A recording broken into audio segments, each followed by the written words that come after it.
asalaamaaleykum wa rahmatullah wa barakaatu mbokk yi maa ngi leen nuyu di leen ziara di ñëw tey rek si juróom-ñaareelu secret bi mu leen di jox si semaine bi tey nag ñu koy clôturer ak secret bu am solo lool macha allah da leen di ñaan rek comme ni ma leen ko faral di waxee da leen jëfandikoo secret yi mu leen di jox surtout si wàllu noob yi nii si anam bu rafet na nekk farata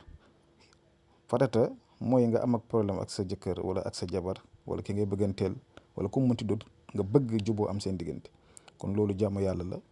kon képp koo xam ne mu ngi koy jël di ko def rek na si jubluwaay bi daal na nekk lu baax incha allah loolu daal laa leen siy digal te loolu laa leen di bàyyiloo xel pour ñi nga xam ne ñu ngi bëgg di seetlu seen ay mbir ndaxte dama leen ko faral di wax toujours doomu aadama bi war na di seetlu ay mbiram xam fan nga toll xam li lay dal lan la ak lan moo la war a mën a dal si kanam loolu yëpp nga seetlu ko mën a xam bu fekkee ne ay sarax moo koy fànq nga mën koo génnee bu fekkee ne ay ñaan a koy def itam nga mën koo def. ba pare itam fekkee ne da ngaa ne si diggante di ko bëgg a seetlu itam mu xam koy sëyal wala koo xam ne da ngaa bëgg a sëy ak moom nga xam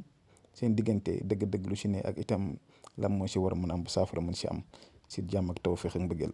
kon loolu entre parenthèse la rek képp koo xam ne itteewoon na ko nañ ma envoyé message si WhatsApp bi ndax dama leen di wax toujours ne la man du ma sëriñ boo xam ne damay toog di acquérir ay nit wala nangam waaye ku ma oo jotuma rek na ma bàyyi message si WhatsApp bi waaw tôt ou tard dinaa ko lire incha allah. kon tey secret boobu noonu la ñuy ñëw tey jox leen ko muy secret bu am solo te am doole jafe-jafe boo mënti am ak nit ki maanaam nga bëgg seen diggante neex nit ki jox la bopp diggante bi rattax lool te loolu macha allah jaamu yàlla la maa ngi leen digal ngeen def lii ni nga koy defee mooy da ngay jàpp waaye jàpp bi da nga koy dékk moo xam si siwo wala fenn maanaam li ngay jàppoo daa war a dem si suuf da nga war a jàpp. mais sa jàpp ndox mi nga jàppoo da nga ko war a réserver nga am foo ko teg léegi nga bind lii comme ni nga ko gisee ni ngeen koy bindee fi ma def si français votre nom foofu yow sa tur rek nga fay bind yow mi nga xam ne yaa bëgg yow rek yaa fay bind sa tur keneen ki doo bind turam foofu bind sa tur ak sa sant mooy si xidmiir bi taaw xidmiir bi ma yaatal noonu yow mi bëgg bind fa sa tur ak sa sant nga tëj taa bi dégg nga soo paree nga def xaatimi Suleymaan bi noonu si suuf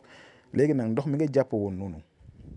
nga xam ne dékkoon nga ko ndox moom nga jàppoon moom ngay jël kayit bi nga xam ne bind nga ko ba bind sa tur nga def ko si biir ndox mi dégg nga su ko defee na nga jël saafara bi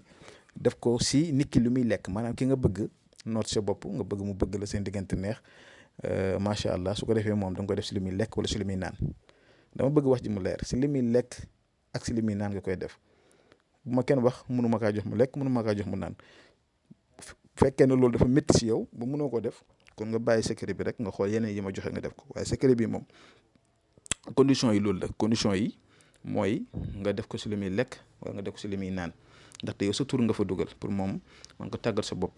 waaw comme li ma leen ko waxee sànq na nekk daal jubluwaay bi na nekk jubluwaay bu baax na rafet ndaxte duñ fi nekk naan du leen jox ay secret ndax ñu bon ñu déedéet